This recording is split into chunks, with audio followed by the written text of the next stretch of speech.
So it's safe to say that if I'm not in a green trailer, I'm in a yellow kitchen, which means you're gonna watch a rerun.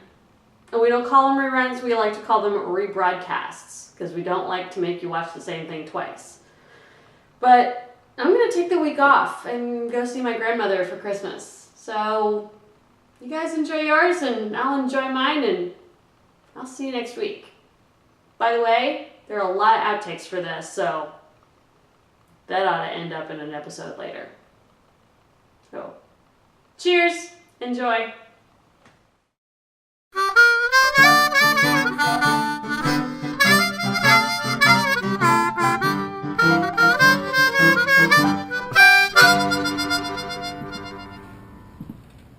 Hey, welcome to the trailer.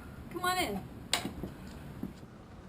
Today we're in the trailer with Marion Kerr, an actress living in Los Angeles, and we're talking about her creative life.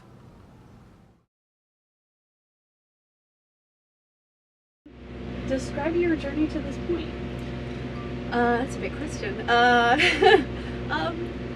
I guess I feel like a career in the arts in some way was sort of inevitable, because I feel like, my sister and I were exposed to a lot of artistic things growing up. We went to see a lot of theater with my parents and, saw a lot of old movies and, and to a lot of museums and traveled. And so I felt like the arts were always sort of like, there in my face. And just as a kid, our parents just had us do a lot of creative things. We were constantly putting on plays and shows, like in the living room or, at school or in my backyard or, kind of whatever. And so I felt like I always was sort of gravitating, specifically towards theater, but just kind of anything artistic. I used to write a lot when I was a kid.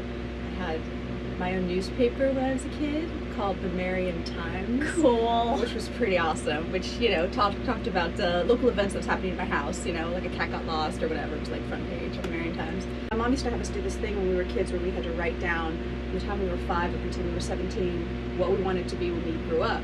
And she had this theory that, like, whatever you wanted to be when you were 10 is what you really are supposed to be, because you're at that sort of tipping point between, you're sort of past the, like, princess fairy ballerina phase, and like, but you have sort of a sense of what the world is like and what you might be interested in. And when I was 10, I wrote that I wanted to be either an actress or a journalist, and so I feel pretty good about it. So I feel like I, sort of in some ways have kind of been doing both, in the sense of, both writing and performing.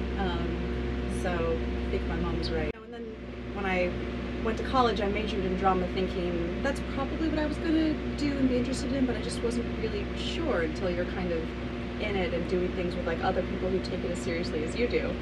And then I loved it, and I just kind of never looked back after that. And yeah, both in acting and directing and writing, and I just, I love it all so much that I've just been kind of doing it ever since.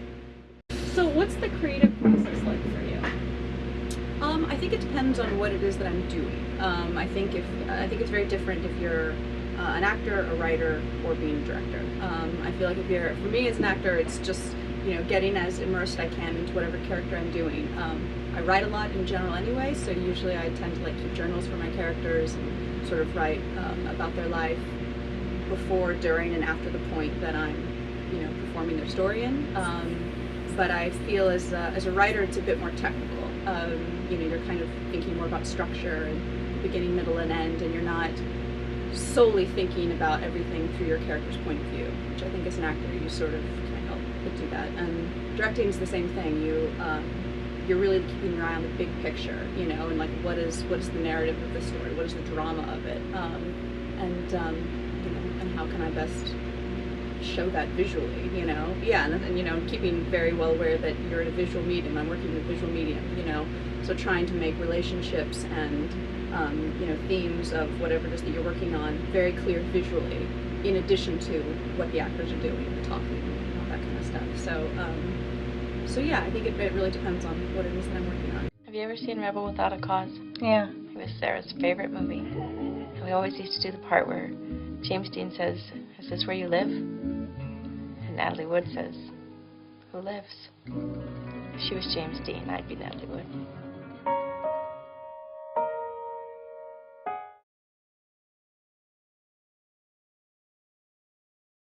So as a writer, when you're telling that story, do you write the story? Does the story find you? A little bit of both. I feel like I usually have a sense of what I want to do when I'm starting, but yeah, more often than not, you just sort of like, oh, this is happening, you know? And you have that check, like, should this be happening? Just because, you know, just because these things happen organically doesn't necessarily mean they're a good idea, you know?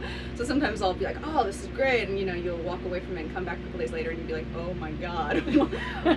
No, Marion, no. So I guess I try and be as open as possible, you know. So if you have an idea, run with it, and, you know, see where it takes you, but be fully prepared to, you know, tell yourself that was not a good idea, and, you know, so kind of go back and forth. But I feel like I'm very organized when it comes to writing, so I feel like I like having as much mapped out ahead of time as possible. But I also like the fun of just writing, and it's kind of like I'm watching it as I'm writing it, like what's going to happen next, like try and keep that sense of fun going, you know, because that's what I think is so enjoyable about reading a good book or watching a movie, or, you know, if it's gripping, if it's good drama, you're always kind of like, what's going to happen next, you know? And you don't really want to lose that even as the writer, you know, because then it's not fun for anybody, you know? And you want to make it fun. So what was this past year's pinch me moment for you? Oh man, I think, well, there was two. I think the biggest, I mean, I think, you know, performing with my sister is probably one of them. And then another film I did, got into the feature I did, had gotten into the Cannes Film Market.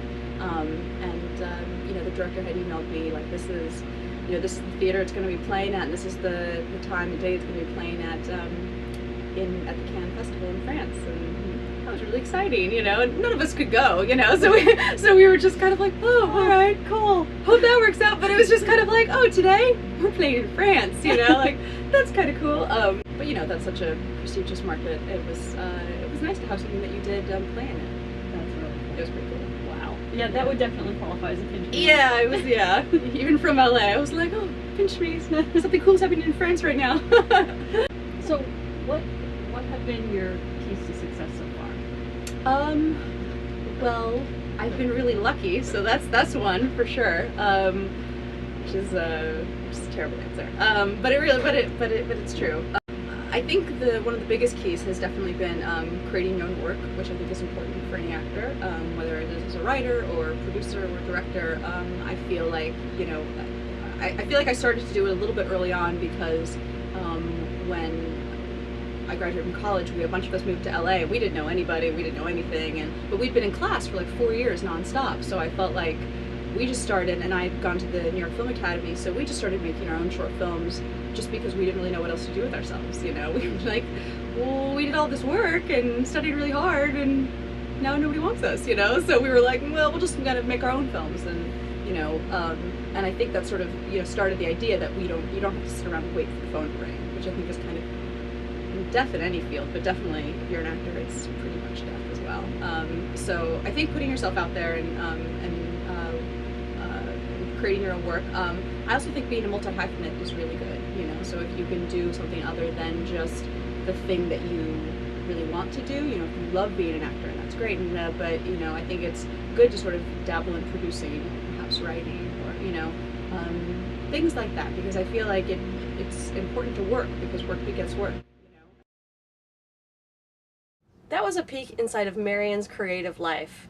You can find out more about Marion on IMDb, YouTube, Vimeo, and at her website, marionkerr.com. Check out all those sites while you're surfing the web because you're at home at your parents' house watching YouTube. And have a good one. Enjoy your holiday. I'm Cecily Course for the Trailer Talks. Have fun and be safe.